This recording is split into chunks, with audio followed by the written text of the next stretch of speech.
I've brought my own goodies with me, so I apologize in advance. This is one of those really annoying sessions where you get to do the work, and it's not because I've got no content. I've got lots of content. I can tell you stories till you're blue in the face. It's because I figured after 8 hours of sitting in dark rooms being broadcast at, you were more likely to fall asleep or check emails if I spoke, and you're more likely to be engaged if you work with someone. So the very first thing I'm going to ask you to do is be innovative. This is pretty bold and brave. Can you just move somewhere in the room so you're in a group of like 3 or 4? And if you don't want to take part, there's a gin bar opening soon. You don't have to be here. But if you want to be here, move around the room and just get yourself in a 3 or a 4. That's with other people. You don't have to like them. You just have to be willing to talk to them at some point.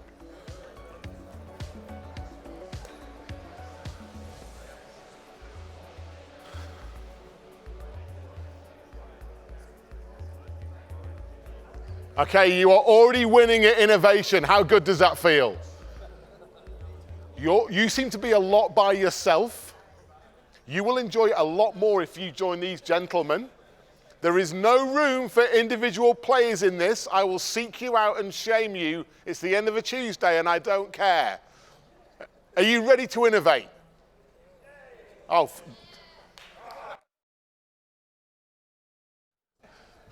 we need to have a bit of a chat? Are you ready to innovate? Okay, much better. So,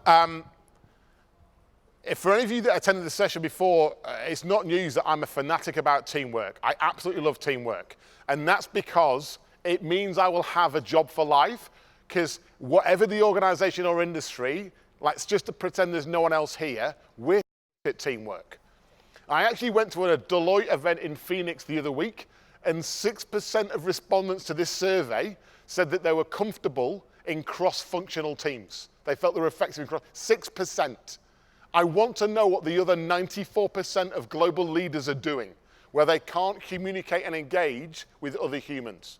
If that's on normal execution work, you've got no chance with innovation, none whatsoever, because that's infinitely more complex and more uncertain.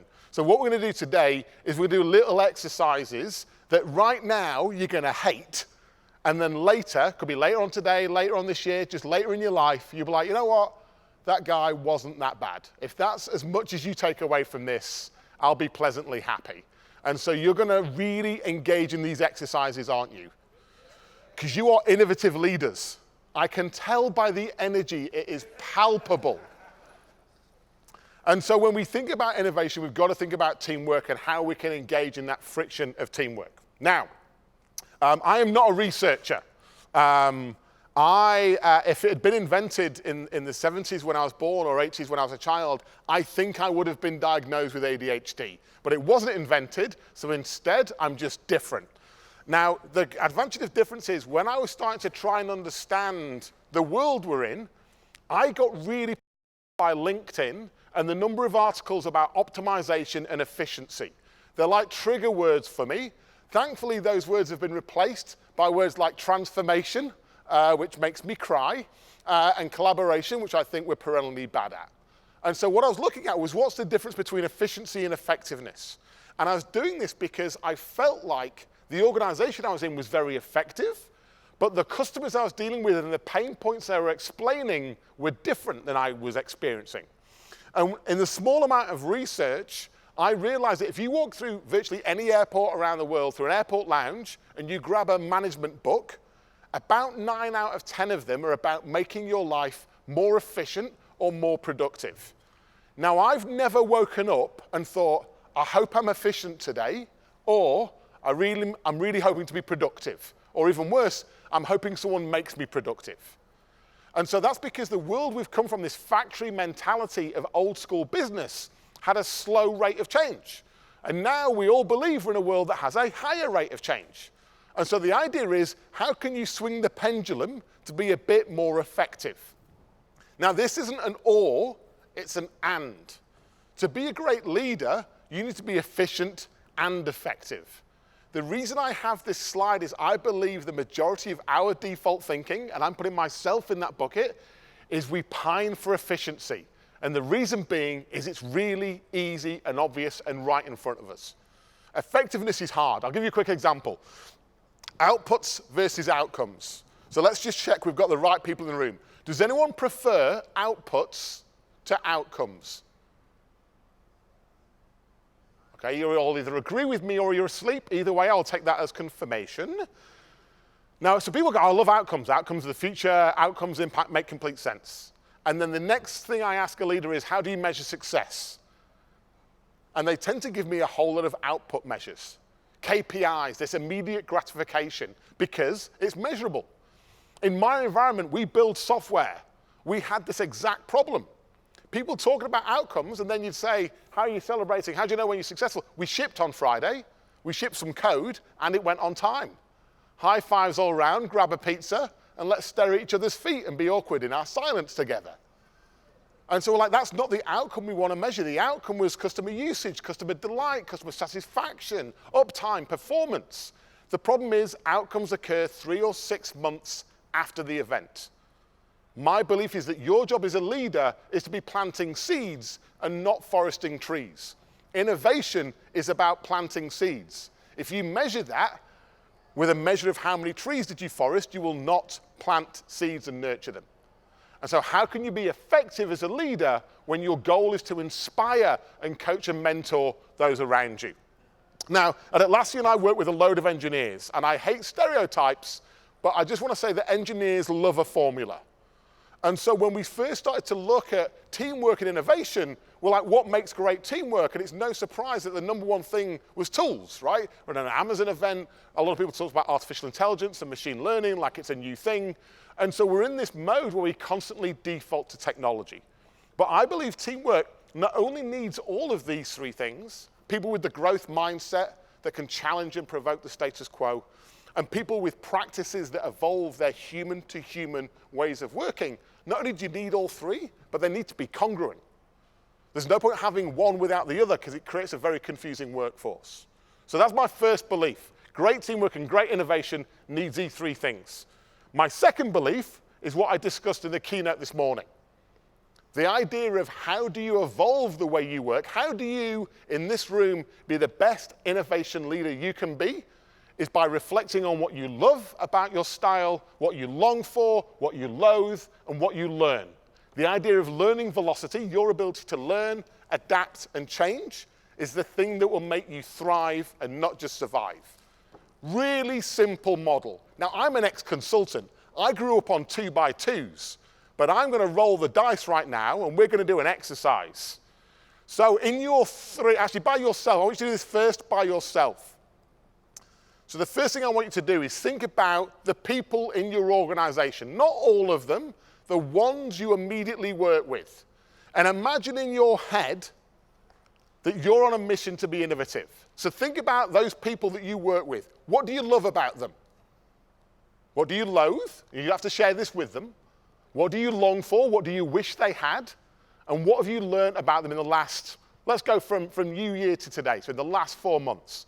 So what I want you to do is instinctively, 20 seconds or less, write that down on a bit of paper on your phone for yourself. And then in your little 3 or 4, discuss that. Share with each other what you loved, longed for, loathed, and learned about the people you work with when you try and be innovative. Make sense? So 20 seconds, do it quickly by yourself, and then I want to hear lots of noise as you violently discuss it with the people next to you. Okay, quick exercise is a good exercise.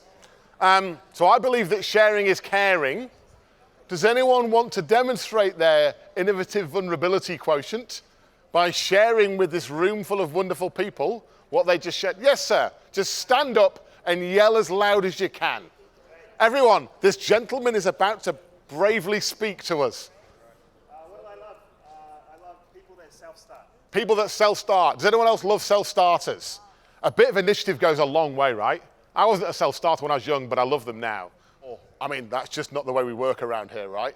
Yeah, that's always a killer. And there's nothing will kill innovation in a new starter more than the words, that's not the way we work around here. They will never raise a thing again. You've just indoctrinated them into your world. Awesome. Thank you very much for sharing, sir. Woo! Okay, this exercise is really simple. So the next thing is the exact same thing now, but instead of people, I want you to look at practices.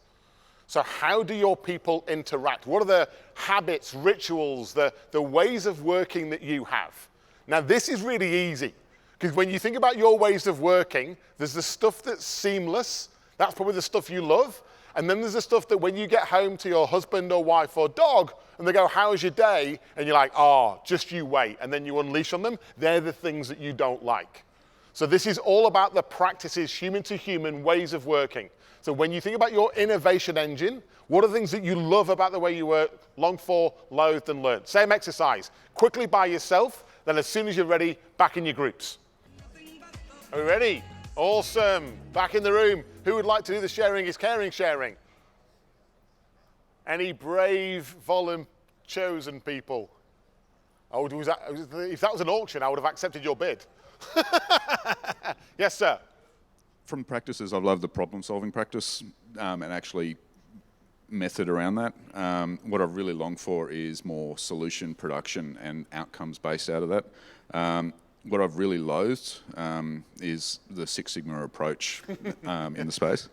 And what I've learned, and I know it's only recent, is this 4 levels approach. I actually think it's quite impressive. Yeah, cool, thank you. Anyone else want to share? He's not a plant, by the way. He doesn't say nice things because I paid him $5 before.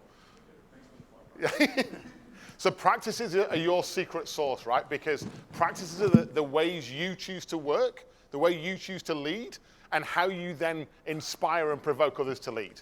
And so a lot of people, when I talk to them about innovation, the blocker for them is capital. And the thing that they've not done, which is free, is lead, right? It's to find innovative ways of leading. So you don't need to be a rocket scientist to know the last thing we're going to do. And this should be the easiest for you lot. Like, this is the thing that you live and breathe on a daily basis. So specifically, again, the technology that you use around innovation. What's the technology that you love around innovation, that you loathe, long for, and what have you learned about technology recently? Whether it be something that helps you innovate or something that you thought would help you but actually is a blocker. So again, by yourself really quickly. This one should be instinctive because you're all techies and you love this stuff. So if you just want to talk straight away, you dive straight into that conversation. Okay, we're at that sharing is caring bit again. So we had someone from that side of the room and that side of the room, and we've had 2 blokes. So to change things up, one of the wonderful females, or anyone who identifies as a female, in the middle of the room is going to be our next sharer.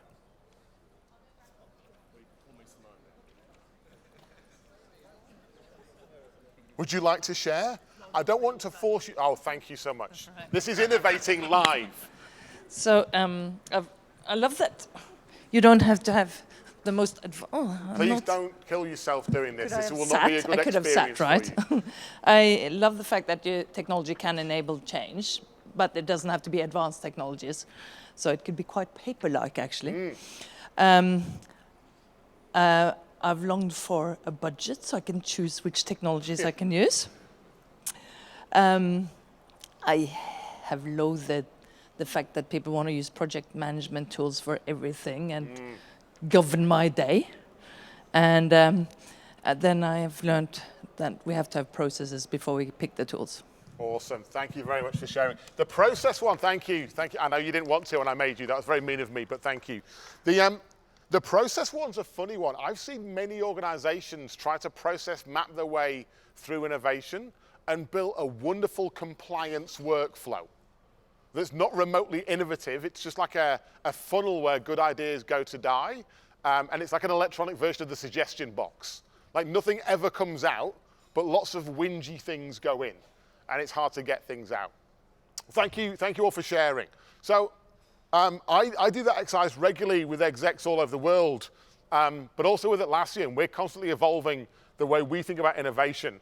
A recent bit of research that I did that really helped me understand the mindset shift between innovation and execution is from Alex Osterwalder from Strategizer. And feel free to take a picture of this. It's also available on the net if you search for Strategizer. But there's something about the way they split the mindset between innovation and execution that when I read it, I'm like, that's why it's so hard. Because on any given day, you're probably doing both of these, And I guarantee that the execution one is going to draw you in. Immediate gratification, it's probably going to get paid for. There's a KPI somewhere, or you're going to get measured, some kind of performance review on it. And so that's going to draw you in. And the innovation, well, I'll just do that tomorrow or next week. I reckon next week. You know what? Next month is going to be a lot better. But you know what's going to be better than next month? Next quarter. That's when we're really going to get some free time to do this. So we put off the innovation in exchange for doing the execution, which at any given point in time I understand, but if you perpetuate that, I don't think you ever get round to the innovation. And as a leader, my assumption is you're building teams that are great at innovation, that should be freeing up your time to be that inspirational North Star leader on innovation. Now, one of the ways we've done that at Atlassian is around practices. We knew we'd hired smart people. We've got decent technology. They weren't really our blockers. Our blockers were how. How do we, human to human, get better at innovation? And that practices is around often unlearning an old way of working and then discovering a new way. And for any of you that were in the keynote this morning, I mentioned to you the Atlassian team playbook. Now, one of the actual health monitors in there is specifically for leadership teams. These are the leadership teams setting that North Star there to inspire, coach, and mentor. And in research, we've landed on what we believe are 8 attributes of a brilliant leadership team. And they are on the bit of paper that we just handed out to you. So this is the final exercise I'm going to get you to do in your group. But I want you to do 2 things. One, I want you to be brutally honest as you are comfortable being. And I'm not going to ask you to repeat back. This is just in your groups. The second thing is, I want you to reflect on you as a leader and not others. So instead of looking outwards at your teams or your people or your practices about the things that you don't like around you, I want you to look inside. So on that sheet, you will see 8 attributes of a healthy leadership team. As you read through them, one of them will stand out as your superpower. Own that. You are awesome at it. Do a little wiggle, give yourself a high five, do whatever you need to do to pat yourself on the back because you're awesome at it. But you're only allowed to do that if you find the thing on there that is your kryptonite, that when you look at it, you just roll your eyes because you're like, I am really bad at that. So just go through those 8, trust your instinct, don't be overly logical with it. One of them is your superpower, put a circle and a smile on it. Another one is your kryptonite, put a circle around that, and then discuss it with the person or people that you're hanging out with. Go. Okay. You could spend ages talking about that, and you have gin, wine, and alcoholic beverage to lubricate your resilience so you can continue this conversation as soon as I let you go and you can enjoy your drink and maybe even share even more of that with each other. I want to share quickly, when I first did this, what I realized my kryptonite was. Forget my superpower for now. My kryptonite was decision making. I let time make decisions for me. We would have debates. I would look for consensus. I would look for proof. We never made decisions. I'd escalate them up. We would debate endlessly to try and look for the answer before we even realized that actually the only way of finding out the answer was starting. And so the way we think about this is when you reflect, the superpower, do more of it, own it. If any of you didn't have a superpower, get over yourself, find one. There is something you're awesome at, and you should do more of it. Be unashamed about utilizing that superpower. For the kryptonite, what we find is we had practices that we rolled out, so when I realized I had that weakness, I could self-serve and improve. I could develop new muscle. We have the decision-making framework, a DAISY that we use. We have trade-off sliders. What's the most important thing? How are we going to get focus? And then the biggest gap for us, when we looked at it on decision-making, roles and responsibilities. I didn't know that was my job. And we end up in this circle of doing our role, right, what my title is, and not getting stuck into what is the purpose of me in this function at this point in time. And on innovation, it's even harder to do. How do you define roles? Am I the agitator? Am I the person to accelerate? Am I the advocate? Am I the detractor? If I don't know what role I'm playing, the chances are I'll play the wrong one. So all of that is available for you, free in our playbook. What I brought along, because you're really nice people, is a limited number of these packs. So you may have noticed this was quite a low-tech event. This bit was, right? There's no artificial intelligence, machine learning, or big data involved in the last 30 minutes. The reason being is when we first rolled this out and we used technology, we weren't honest with each other. We hid behind the tech. So we rolled out playing cards, red, amber, and green playing cards. There's a pack in there with the 3 health monitors, project team, leadership team, and service team. Our teams, when they do this 2 times manually with cards, they can then progress to tech and they have honest conversations. If they start with tech, they hide behind the technology and don't have that honest conversation. If any of you want these, I have bought enough packs for some of you. The deal is, if you take one, you have to use it. I have no way of knowing whether you did or didn't. There's no RFID or little man in here that will check. I'm just going to trust you to use it and then let me know how it went. Good, bad, or indifferent, just tell me how it went. So in summary, I can share any amount of IP about how we scaled Atlassian from 600 people to 3 and a bit thousand, how we win best place to work, how we stay innovative, how we scale, how we grow our business. And I can share all those stories with you, but that is not the challenge. I have one honest challenge for you. Everything that you've just shared around loved, longed for, loathed, and learned, everything you shared around people practicing technology, I believe is within your control. So you have a decision to make when you attend events like this. Are you going to go back to your office and be a bystander? Let it happen around you, and when it goes pear-shaped, say, I knew that was going to happen. I went to an AWS event. There was this awesome northern guy called Dom, told me this was going to happen, and it did. Are you going to be the bystander and the passenger, or are you going to decide that you own the future of your environment, your team, your innovation culture? And you do that through role modeling. Whether it be running a health monitor, doing the 4 Ls exercise, or just being brave and bold and open with your team and trying something innovative, you will get infinitely further than reading any book on innovation or attending any conference. So my one ask of you is don't acquire knowledge, acquire the appetite to go and take some action. When you get back to your office, whatever you do, try something, and if it works, tell a whole lot of people, and if it doesn't, tell even more people because you've learned something. Thank you very much and enjoy the rest of your night.